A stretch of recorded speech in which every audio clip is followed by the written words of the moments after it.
meditation. I like this time, so please set things aside and get comfortable.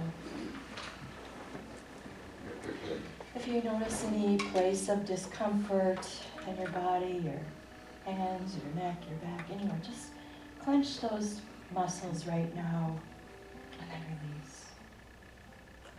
Let's do it again. Clench and tighten and then release. And now close your eyes and take a deep breath with me. And as you breathe, think, I am. As you breathe out, think peace. In, I am. And out, peace. Years ago, I used to go to a peaceful retreat center run by the Sisters of St. Francis. There was a labyrinth there and trails through the woods. There were big chakra stones that you could stand on and meditate. There was a barn with farm animals, little goats and chickens, fire rings and little individual cottages, and a sweet, sweet dog named Annie. This morning I will read a short reflection written by Sister Carol Schmidt, who worked there, and I think she passed away. I'm not sure, but she was a deep soul. I really valued being with her. Her writing is called The Early Morning Spirit.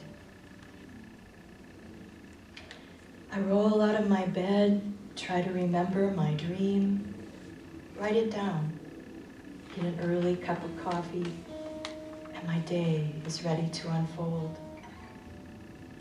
That early time before our community prayer at 7:30 is especially precious. It's the kind of time Jesus took when he got in a boat and traveled to a quieter shore. A gift to me each day is the opportunity to spend time in meditation. When praying, I like to use sage, candles, instruments, and song that remind us all of our bodies are not separate from our spirits as we relate to the divine. It is most elegant and moving to sit in prayer and meditation before a rose-violet sunset as it peaks over the eastern hills. God moves quietly, yet deeply, as my soul is enveloped within nature and the powerful presence of the sacred and holy. It is said, just to live is holy.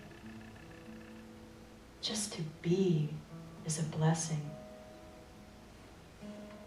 It is in the intimate moments alone with God that we truly can just be and feel that all is well within our soul. Let's take a moment now in the silence.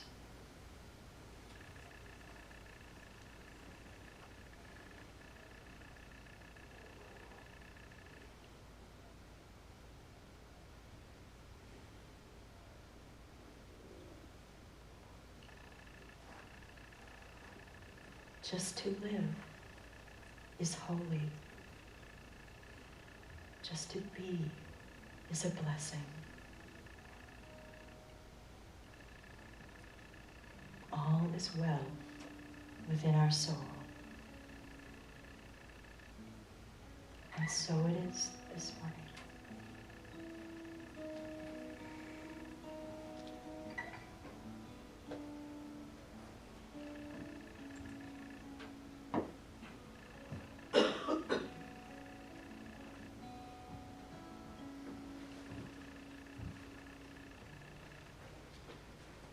So somebody said something about a prodigal son.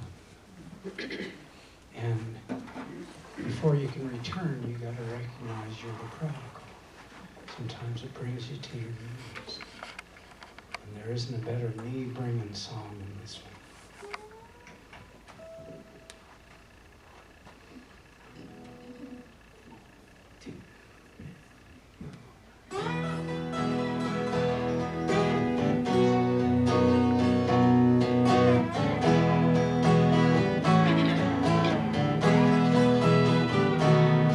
Precious Lord, take my hand, lead me on, let me stand. I'm tired, Yes, I'm tired. I'm weak, I'm so weak. I'm Lord Almighty, worn through the storm, through the storm, through the night, lead me on to the light. to your sweet light. Take my hand, precious Lord, and lead me home.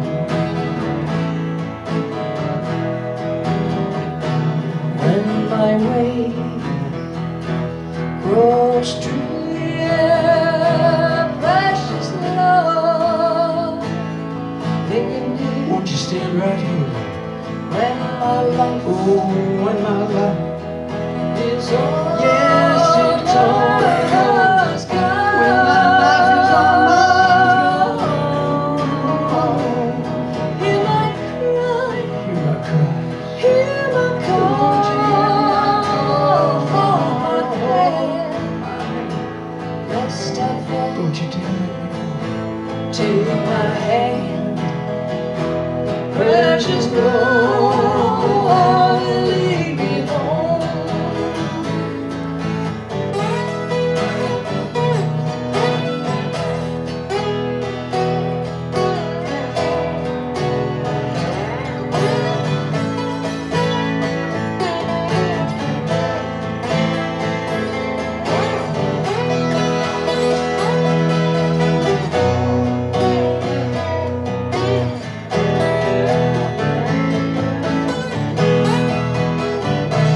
When the darkness appears and the night draws near, When the night is drawing near, and the day when my is past, Yes, it's past. and gone, When my days past and at the At the bridge river I stay. I was here. Guide my Guide my feet, come on. and hold my Please take my hand, hand. take my hand, Oh, precious Lord, precious Lord, and lead me home.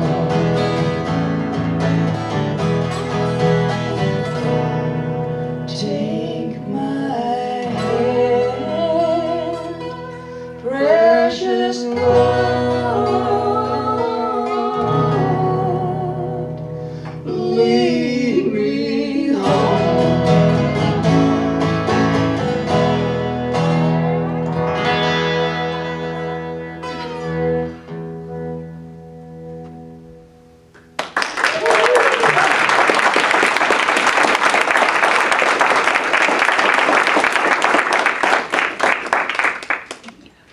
Thank you for that. What is that little thing called that you put on your finger? well, I found his antidepressants. They came in this little glass bottle, and I've been looking for slide up and down the strings. So thank you, I appreciate it. They use it in slide, guitar, blues, country music. You know, you hear the wee-wee. It's just a little slide. I've learned over the years to do it fast, because if you do it too slow, especially after people eat, it might not work very well. It really changes the sound. Well, good morning. Good morning. everyone. I am really glad to see you here today. And I've got a special message today. In Unity, we hear that the Bible is our textbook. And Jesus is our way shower, our teacher, our mentor, our big brother, and our spiritual leader. in order for us to focus, or not focus, but come to our own understanding of what Jesus means in our life, we need to explore his life and his teaching. So this morning, we're going to venture into the Bible, which we don't always do, but we're going to do it today. So put on your seatbelts. The Bible is a collection of books, and there are many stories within each book. The Old Testament in the Bible contains the Hebrew scriptures, which were the writings that Jesus studied so long ago, and they are old.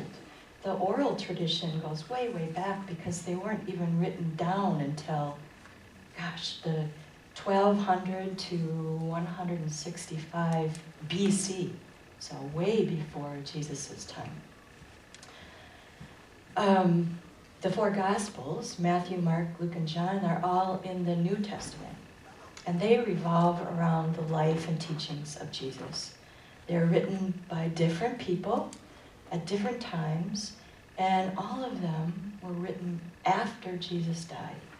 Today I'm going to kind of focus on the Gospel of Luke, which scholars believe was written between the years 85 and 100 years after Jesus' death. Some Bible scholars believe that Luke was a physician who traveled around with the Apostle Paul. Each author, a collection of writers of these books, tells the story of Jesus in their own way. Imagine you and I are reporters back in the day of lots of newspapers, maybe magazines. Anyway, you and I are assigned to a story about a formal banquet. And we both go, but we would probably write very different articles, wouldn't we? You might mention certain people that were there, and I might mention others, and we would talk about the menu, what was served differently. I know I would write up the chocolate dessert. Anyway, we would tell the story in our own way, with our own objectives. The Gospel of Luke is an account of Jesus' life, and it tells his story, starting with his conception and his birth with his mother Mary, through his youth and what he did, and all the years of his ministry, through the crucifixion, the resurrection, and the ascension. So it's a really good, comprehensive book if you want to dig in. There are many parallels in Luke's stories about Jesus to things that were written in the Old Testament. It's a sort of blending of legends and history and facts and fiction, and many details that Luke describes probably didn't even happen. I know there's a lot in the Bible that is kind of conflicting, and we really have to trust our own way with figuring out what's the truth for us. So authors and storytellers work in a kind of way of molding people, places, and events to create an interesting story or to make a point. For instance, in Luke, when Mary, Jesus' mother, learns that she's pregnant, she starts to sing. And back in the Old Testament, in the book of Samuel, that's what Hannah did when she got pregnant. She burst into song. And her baby grew up and became a prophet as well. There's another chapter, 7, in Luke, where he talks about Jesus raising a young man from the dead who's the son of a widow. And that, too, is a repeat of an Old Testament story found in the First Kings, when the prophet Elijah revives a widow's son. So both of these little stories are about prophets. Just store that away. And then in chapter 3, Luke starts talking about Jesus' ancestry. And it's different than the ancestry that Mark writes about in his gospel. Or Matthew. Matthew traces Jesus back to King David and all the way back to Abraham in order to highlight the fact that Jesus is Jewish. But Luke takes Jesus' family back even farther, all the way back to Adam, to emphasize that Jesus is the Messiah and the liberator for all people, not just Jews. Luke portrays Jesus as this new Jewish prophet. He's drawing all these parallels. He's saying that Jesus' coming was foretold in the Old Testament, and Jesus' coming is all part of a divine plan, God's plan. So what is a prophet anyway? Do you know? Do you think maybe, it's somebody who can see the future? That's not quite it. Prophets back in those days were more important than the kings or priests.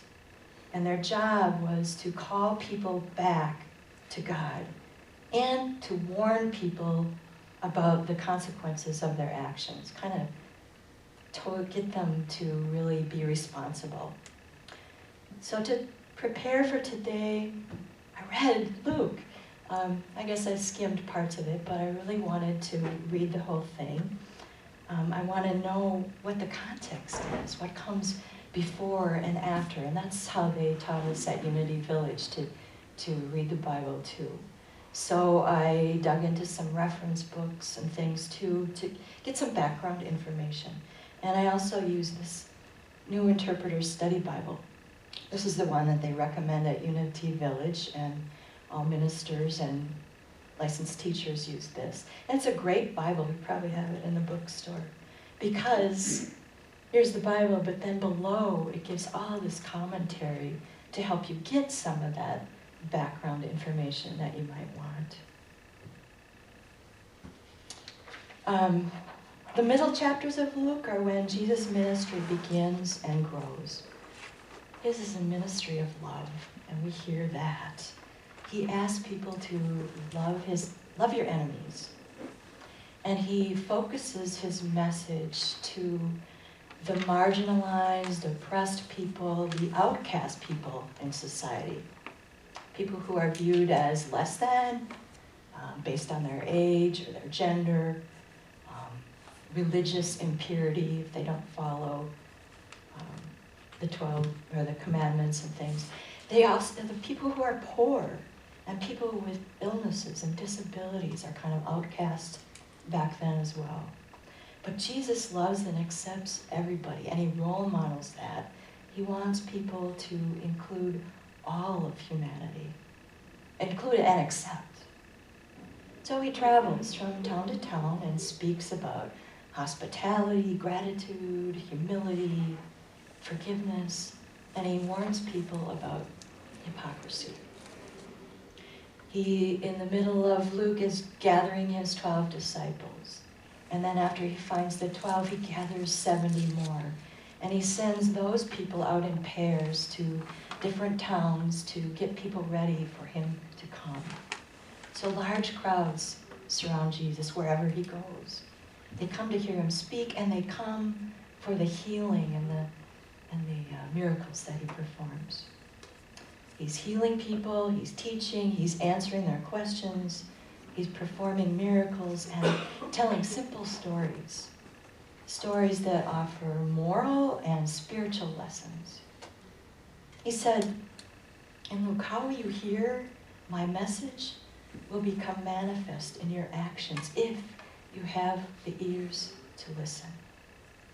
Now, I counted 17 parables in Luke, and I probably missed some. Some are kind of repeats, but there's the parable of the barren fig tree, the parable of the mustard seed, the parable of the yeast, the parable of the sower, the parable of the Good Samaritan, and many, many more. A parable is a short story that carries a spiritual message. And he was a master at that. His stories seem so simple, but there were layers of meaning in them.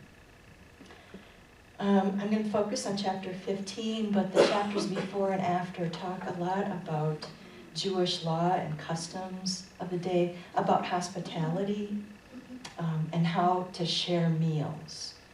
So Jesus is invited by a leading Pharisee to come to this formal banquet. And the Pharisees are this ancient Jewish sect that strictly followed Jewish law. And Jesus is this intelligent guy. He's an educated man and has enough position in society that they invite him to this event as well. At the dinner, all the guests are seated according to their status, their rank and the wealth that they possess. In their tradition then, who you share your meal with and where you sit are really important indicators of your social status. So the upper class men and the Pharisees were really concerned about their social status. And you can imagine Jesus had very different views. Chapter 15 begins with, "Now all the tax collectors and sinners were coming near to listen to him.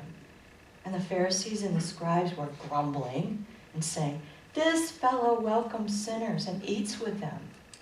So they began to question Jesus about his opinions about poor people, about the outcasts and sinners. And Jesus told 3 simple stories to make his point. The first story is the parable of the lost sheep. You've probably heard this. It's about a shepherd tending a flock of 100 sheep. And one little sweet sheep goes missing. He's counted them and he's got 99. And so he puts the 99 somewhere where they will be safe and goes out and looks for that one lost sheep. And when he finds him, he puts the sheep over his shoulder and carries them back and tells his family and friends, "Hurrah! I found my lost sheep. Let's celebrate." The second story is the parable of the lost coin. Jesus shared about a woman who had 10 silver coins. Well, that's a lot of money back then. She lost one of these coins in her house and she started to look frantically for it. She lit a lamp so she could see better. She swept the floor. She was frantic. But finally, she found that one lost coin. And she told her family and neighbors and friends, "I found it, hurrah! Let's celebrate." Yeah, we've all been there, right? You lost your car keys or your wallet somewhere, and when you find that darn thing, it's like, yes, let's celebrate. Both of these stories, these are very simple little stories, but they make perfect sense to us, don't they? And they made perfect sense to his listeners back then. They're financially and materially found these valuable things that were lost. But Jesus told the crowd a third and longer story, the parable of the prodigal son and his brother. Prodigal means wasteful, reckless, and extravagant. And bear with me, I'm going to read it straight from the Bible, because I can.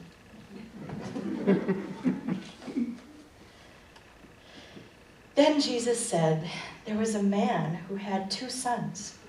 The youngest of them said to his father, 'Father, give me the share of the property that will belong to me.' So he divided his property between them. A few days later, the younger son gathered all that he had and traveled to a distant country.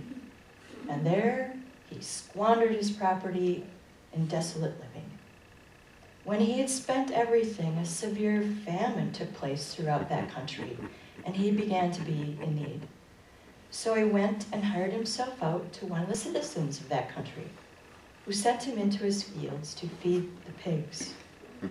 He would gladly have filled himself with the pods that the pigs were eating, and no one gave him anything. But when he came to himself, he said, 'How many of my father's hired hands have bread enough to spare?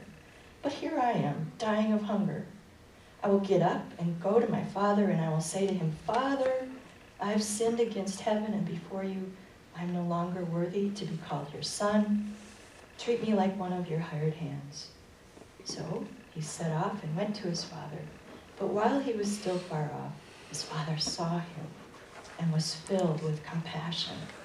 He ran and put his arms around him and kissed him. Then the son said to him, 'Father, I have sinned against heaven and before you. I am no longer worthy to be called your son.' But the father said, 'Quickly, bring out a robe, the best one, and put it on him. Put a ring on his finger and sandals on his feet. And get the fatted calf and kill it and let's eat and celebrate. For this son of mine was dead and is alive again. He was lost and he is found.' And they began to celebrate." Okay, the story doesn't end there, but I want to pause for a moment just to reflect. This young man asked for his inheritance, and his father gave it to him. Kind of questioned that logic, but his father gave it to him. And he went off to a distant country and wasted all the money. Can you imagine that? Did you ever do something irresponsible in your life? Especially when you were young. Teenagers and young adults, what do they do sometimes? They mess up, right? They smash up the cars we give them, they spend all their savings, they party too much, they lose their laptops, they flunk out of college, they drop cell phones into swimming pools, they do things, they make mistakes. Hey, and old people make mistakes too. Everybody makes mistakes. That's one of the ways that we learn and grow. We learn and grow by messing up and then self-correcting. In fact, that's the definition of sin. Sin is an old archery term that means to miss the mark, to miss the target, you know. Sin is simply to make a mistake or hold an error thought in your mind. In this story, all the while the son is gone, the father misses him. Can you imagine being out of contact with your son for months or years? I had that experience not too long ago when my oldest son moved to Germany for 15 months to work on his master's degree. And then, to my dismay, instead of coming home at the end of the 15 months, he moved to Australia for another 4 or 5 months. I worried during that time that he might stay in one of those countries and never come back. I missed him so much. And I had FaceTime and email. When my son came home, I was overjoyed, and we did all celebrate. In this story, the father sees his son coming from a distance, and I bet he was waiting and watching every day. His father's so overjoyed he can't even wait. He runs out to meet him on the road. Hooray, let's celebrate, you're home. In Unity, we interpret Bible stories metaphysically. We know all the characters, all the places, all the events that happen in this book are part of our own life and our own spiritual experience. The Bible is the story of human consciousness and how we evolve.